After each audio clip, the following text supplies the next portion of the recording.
പ്രഗ്നൻസിക്ക് പലപ്പോഴും തടസ്സമായിട്ടുണ്ടാകുന്നത് hormonal imbalances ആണ്. നിങ്ങളുടെ ശരീരത്തിലും ഇതുപോലുള്ള ഹോർമോണൽ ഇംബാലൻസസ് ഉണ്ടോ എന്നുള്ളത് നിങ്ങൾക്ക് എങ്ങനെ മനസ്സിലാക്കാൻ വേണ്ടി പറ്റും? അതിൻ്റെ ചില ലക്ഷണങ്ങളാണ് പറയുന്നത്. നിങ്ങൾക്ക് ഇറഗുലർ പീരിയഡ്സ് ഉണ്ടെങ്കിൽ, അതായത് നിങ്ങളുടെ സൈക്കിള് 40 ദിവസത്തിന് കൂടുതലോ അല്ലെങ്കിൽ പീരിയഡ്സിൻ്റെ ബ്ലീഡിങ് 15 ദിവസം കൂടുമ്പോൾ റിപ്പീറ്റഡ് ആയിട്ട് വരുന്നുണ്ടെങ്കിലോ നിങ്ങളുടെ സൈക്കിൾ ഇറഗുലറാന്ന് പറയാം. അങ്ങനെയുള്ള സൈക്കിളുള്ള ആൾക്കാരിൽ ഈസ്ട്രജൻ അല്ലെങ്കിൽ പ്രൊജസ്ട്രോൺ ഹോർമോൺ ഇംബാലൻസസ് ഉണ്ടാവാനുള്ള സാധ്യതയുണ്ട്. രണ്ടാമത്തേതെന്ന് പറയുന്നത് ആക്നെയാണ്, മുഖക്കുരുവാണ്. നിങ്ങളിൽ ഈസ്ട്രജൻ ഡൊമിനൻസോ അതല്ലെങ്കിൽ ടെസ്റ്റോസ്റ്റിറോൺ ഹോർമോൺ കൂടുതൽ ഉണ്ടാവാനോ ഉള്ള സാധ്യതയുണ്ട്.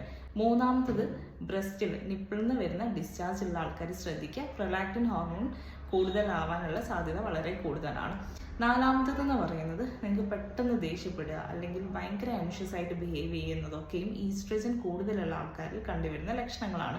ഇത് ഒത്തിരി കൂടിക്കഴിഞ്ഞാൽ ഡിപ്രഷൻ വരെ പോകാനുള്ള സാധ്യതയുണ്ട്. പ്രൊജസ്ട്രോൺ കുറഞ്ഞിട്ടുള്ള ആൾക്കാരിൽ സ്പോട്ടിങ്, അതുപോലെ തന്നെ നിങ്ങളുടെ വോയിസ് കുറച്ച് ആണുങ്ങളുടെയൊക്കെ പോലെ കുറച്ചൊരു ഹോസ് വോയിസ് ഒക്കെ ആയി മാറാനുള്ള സാധ്യതയുണ്ട്. അതുപോലെ തന്നെ നിങ്ങളുടെ കഴുത്തിന് പുറകിൽ കറുത്ത നിറം, അതുപോലെ കക്ഷത്ത് ഇൻറ്റിമേറ്റ് പാർട്സിലൊക്കെ കറുത്ത നിറം ഉണ്ടെങ്കിൽ ഇൻസുലിൻ റെസിസ്റ്റൻസ്, അതായത് കൂടുതൽ ആയിട്ട് നിങ്ങൾ ശ്രദ്ധിക്കേണ്ട കാർബ് കുറഞ്ഞിട്ടുള്ള ഡയറ്റ് എടുത്തു കഴിഞ്ഞാൽ ഇൻസുലിൻ റെസിസ്റ്റൻസ് കമ്പാരിറ്റീവ്ലി കുറയ്ക്കാൻ വേണ്ടി പറ്റും. ഇത്രയും കാര്യങ്ങളാണ് നിങ്ങളുടെ ശരീരം സിമ്പിളായിട്ട് കാണിച്ചു തരുന്നത് നിങ്ങൾക്ക് എന്തെങ്കിലും രീതിയിലുള്ള ഹോർമോണൽ ഇംബാലൻസസ് ഉണ്ടോ എന്നുള്ളത്.